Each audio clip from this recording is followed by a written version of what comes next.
భగవంతుని దయ వల్ల తక్కువ వయసులోనే ఈ రకమైనటువంటి యొక్క నిర్ణయం తీసుకున్నప్పటికీ ఎంత రకమైనటువంటి వైభవాన్ని చూసాం, అన్ని రకాలైనటువంటి యొక్క అవరోధాన్ని కూడా చూసాం.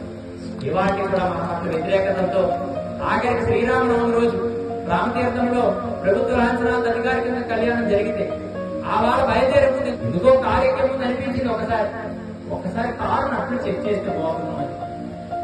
అలా driver side right side tyre కి చెక్ చేస్తే 2 నట్లు ఇప్పేసి ఉన్నాయి, ఒక నట్టు లేనే లేదు, ఇంకో నట్టు అక్కడ పడింది. అంటే ఇవాళ సమాజంలో మంచి చెప్పే వాళ్ళు సైతం కూడా తీసిస్తే ఈ దుష్టులు దుర్మార్గులు వారికి ఆటంకం లేకుండా ఇంకా బాగా బతికేయాలనుకుంటారు తప్పితే నేను క్షమించిన, నా వారు క్షమించిన, నా దైవం కూడా క్షమించిన ఈ కాలం మాత్రం ప్రభు మాత్రం విడిచిపెట్టదు.